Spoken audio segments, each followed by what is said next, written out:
Not all those who wander are lost. J.R. Tolkien. Welcome to Aegis Travel Adventures. We are Ken and Gisele. We have been to over 100 countries and are still looking to see what is around the next corner. We love wine, travel, and adventure. Listen to our podcast where we share the fun of the magical places, people, and cultures that have touched our lives. Aegis, Aegis, travel, travel, adventures. Episode 6. Welcome to Aegis Travel Adventures. This is Ken. And I'm Gisele. Today we'd like to talk about yesterday's adventure in Rio de Janeiro, Brazil. First time for us, and it was really good. It exceeded our expectations. We had a couple opportunities within the time frame, because the ship got in around 10 and left at 4:30. So it was a short day, but I think we packed a lot into it. The included tour for the day was a walking tour and a coach tour, and it took us downtown. We looked at some of the architecture and significant buildings, most of which were built like the Opera House close to 100 years ago, and they were beautiful, and they tended to imitate either the style or the exact building of famous similar buildings in Paris or London, etc. I think then Brazil was an emerging country. Everything was new, and things were exploding, and they were trying to make this into a sort of a European style country. One thing about downtown is, though, the buildings are lovely, and at one time it was the place where everybody wanted to live, and it was just remarkable. As time grew on, when their economy sort of kind of faltered, is now not a place that people really want to live in, and they're trying to regentrify the area by offering people money and some to move downtown, which unfortunately means right now there is a lot of homeless people, and a lot of people just sleeping and hanging out. And then there are numerous people that come up and ask you for money, and it's a little bit as usual as when you travel to these kind of countries. It's not unusual. I will say here, I thought the couple of people that came up were a little more aggressive maybe than what as Americans we feel comfortable with. So after walking around downtown for a little while, I think our guide felt uncomfortable, so we got back on the bus and drove around more than maybe he anticipated. And that's not to say that the police weren't there. They have numerous tourist police in all the popular tourist areas. So while we may have been a little inconvenienced with some of the panhandlers, etc., we did not feel that we were it was unsafe and we were threatened. So the tour then took us over to Copacabana beach, and it was a very long beach, and there's like a mountain range on one side. I'd say a range of rocks going up several hundred feet, and the beach was defined by the area in between the two. It was very wide at one point, and as it got to the far end it was narrower, but lots of white sand, and they even had little sprayer hoses along the paths to get down to the water front and where the beach chairs and umbrellas were, because the sand got so hot it hurt your feet. I thought that was really a cool extra that you haven't seen in other places. The beaches were very full, very crowded, but as the gentleman, our guide, was saying that this is a place that everybody wants to go on the weekend.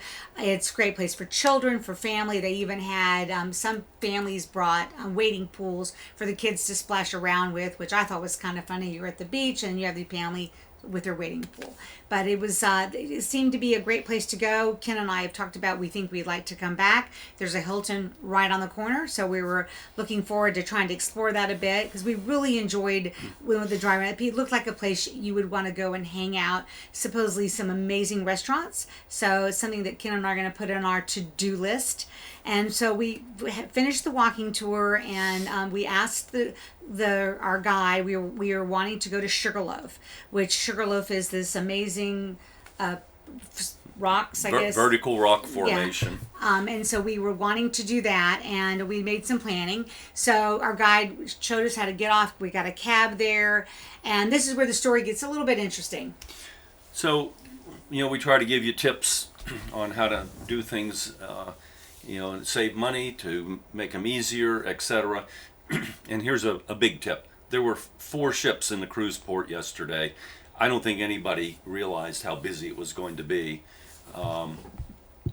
including our people on the ship. So we went ahead and we had done some research on what we wanted to do in our free time after we did the included tour, and we chose one of 2 things: Christ the Redeemer statue, which also was like a cable car to get you up there, or Sugarloaf Mountain. And we decided we were going to do Sugarloaf because it was more in the center of everything. We thought the views would be better. Well, this is high season here, like spring break, or I guess for them fall break, and with 4 cruise ships in, the lines were incredibly long. But during our research, we had looked at Viator, we had looked at TripAdvisor, to buy tickets, and there's other sites, and we were reading about it, and so we always like to go to the actual website where you can buy tickets. In this case, it was the Sugarloaf, mountain cable car, and unbeknownst to us, they offered on their site a senior rate, which was half price. And even better, they offered a fast pass to avoid the lines. We call the Disney Fast Pass. Nobody seemed to know anything about that on the ship. And in fact, the ship did a tour that went there. And later when we got back, we found out that the ship tour, people had to stand in line for a long, long time. And a lot of the people were starting to feel really hot and overwhelmed. So the tip on this is, that do your research, look at the site for the attraction you're going to, or the transportation option, and always look for senior rates, look for fast passes, etc. We got out of the taxi. We had to ask where the fast pass line was. We said in English. The guy took us right to somebody that knew, and took us over, showed us the line. And unbeknownst to that, originally fast pass was unbelievably fast. We went right up to the front of the line, and were there only a brief period of time, and A gentleman escorted us to the next leg, which was a lounge, and they gave us cold water and bathrooms. And as soon as we were ready, opened the door, took us to the front of the line at the cable car, and up we went. I would say you had to wait at least an hour, if not longer, in the regular line. There's actually 4 lines. There's a line when you get to Sugarloaf to buy the tickets. So that's line number 1. Then there's the line once you buy your tickets to get to the cable car. That's line number 2. Then once you get the cable car up there, that's line number 3. And then on the way back, that's line number 4. So in every line was, again, Ken said at least an hour wait, and we were waiting in the sun. So this made our day just really, really nice, because we didn't have to do that. And so that's definitely something we would suggest. Also, when Ken was talking about doing it with a cruise line, now that we've sort of kind of experienced this, I think if I'm going someplace and I'm going to take an excursion with the cruise, and it's someplace that's going to be very popular, I'm going to ask a question. So how do you avoid the tours waiting in line? They may not have the answer to that, and it may not be something that they can accommodate on, but it's something to definitely be aware of, because there were numerous people that we talked to last night that were very upset. And let's face it, Viking cruise ship is not a young crowd. So there's a lot of elderly people, and some have serious mobility issues, or they can't stand long, etc. So we felt like by doing just a little bit of research, and also navigating the website, which was in Portuguese, and that was a little bit of a challenge for us, though if you can kind of get what it's saying. Sometimes when you ask websites to translate, they only translate portions of the website. So we figured it out, and it was no problem. Had them on our phone, so it was made a very easy day. And because we did this on our own, it was a short day yesterday. The cruise ship got in at 10, wasn't cleared. It was late getting cleared by the government officials, so our included tour started late. We needed to be back on the ship by 4:30, and we got back about 3:50 with a taxi cab ride from Sugarloaf, and it was about 45 minutes, and the cost was unbelievably a little less than $11. So you can navigate around on your own in many cases. You can get a higher quality experience doing it on your own, but you have to spend the time, and you have to be willing to do that. So we enjoyed it. We got back and we were lovely. One thing I'd like to just to note on our last podcast, I made a comment about us possibly getting mugged in Rio de Janeiro. And I guess what I meant to have said, we were told by pretty much everyone that has been here before or things that you've read, that it can be an unsafe city for tourists. So as usual, we take the precautions, no jewelry, one cell phone between us, not a whole lot of money, etc. And we had no problems. We felt safe. We were not, any issues. So I guess I should have said, because we stayed in the tourist areas, and that's where the tourist police are, people watching you over. There's lots of people. If you want to wander off and see, the backside of the city, I would say, it can be more dangerous. It can be more dangerous. So I should have said we were trying to make sure we took our precautions and took caution when we traveled, and we had no problems. So we're enjoying this. We have a sea day today, and we are just chilling out and again enjoying the lovely the amenities of the Viking ship. And so that's our experience in Rio de Janeiro. And I think it exceeded our expectations. It's one of the most beautiful cities I think we've been to in the world. Beaches were amazing looking. And the beaches, I don't know how many they have, but most of them seem to be extremely long. And with the rock outcroppings, seems like there's little private beaches that hotels have in some places between the rocks.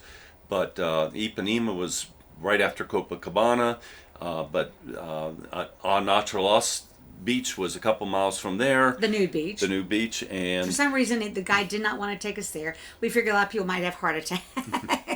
But there's just beaches, and they are really beautiful here. But the rock outcroppings and the mountains in the back of the city are just incredible. And when we left at 5 o'clock on the ship, and we cruised out of the bay and out into the open ocean, the sun was setting over the city. And so we took a lot of pictures. Which will be on our Instagram account of our podcast. So if you were interested, you can look and see our wonderful photography. Thank you to iPhones. And it was just lovely. And we would go back again, as we said. Gisele mentioned staying at the Hilton, and I think we've mentioned before at Iguazu we stayed at Hilton. We are Hilton Diamond members. I think if you're doing a lot of traveling like we do, you're probably better served by picking a hotel affinity card or program that works best for your needs and trying to stay at those as much as you can, get the points when you stay. So we do have a American Express Hilton card, and we do get lots of points when we stay, but we get lots of bonus things. We get a free breakfast every morning, we get water in the room, which in a lot of these countries you don't drink out of the tap water, although most of the Hiltons I believe have purified water, but we still tend to drink the bottled water. And an upgraded room usually. You can request an upgraded room. We often get it. And the other thing is when we use points, like we did in Cape Town a couple months ago, we use points. We got 5 nights for the price of 4. And those kind of bonuses when you travel a lot certainly add up. And sometimes, like I said, the Hilton in Cape Town was lovely, and we'll go into that in another podcast. It was a little far from things, but still, it was easy accessible. So that's it for this podcast regarding our experiences in Rio de Janeiro. Now, we're going to talk about our tip of the day. So this is my tip of the day is look at, again, when you start to travel, one thing I think is found is certain apps for your phone. most every phone these days has an opportunity for you to look, whether it's an iPhone or a Samsung, etc. And I found, like, for example, using the World Clock phone is a really helpful for me, for someone who doesn't always keep track of what time zone we're in, or more importantly, what time zone in our family is in. So that this way it'll tell me that to call our children or to call somebody at our time at 5 o'clock, it's 4 in the morning there, they're not going to like you so much. So this way we can bug our children effectively, and we can send them all our amazing photos at our leisure, and that way we'll know when they're going to get them, etc. So again, I would look at things that help make your travel easier. The World Clock app is just an easy one to download. And here's Ken's tip. So my tip is related to the Fast Pass we had earlier. Is do some research. Look for senior rates if you're a senior. If there's Fast Passes, we go to the app where we're going to buy or the attraction website. to their website to confirm that if we're using a TripAdvisor or Viator or Rome to Rio site to buy a ticket, we're getting the best deal and the most options. And in that respect, at the end of this trip, when we get off the boat, we're going to be doing some ferries in the Balearic Islands. So Ferry Hopper is a really good app to get on your phone. You can get discounts, but the same type of thing. When I was looking at this, I had a bunch of apps and I could pay more money, but I found a senior rate through Ferry Hopper, and then I found there was an upgrade so you could get a lounge experience. And I signed up for the newsletter, and I get discounts periodically for different ferries, but it's something that will help make your trip cheaper and I think a little better. And Ken and I are always up for the lounge experience. So again, thanks for listening, and we'll talk to you soon. See you now. Bye. Angels, A horse. travel, Sugar adventures. Loaf.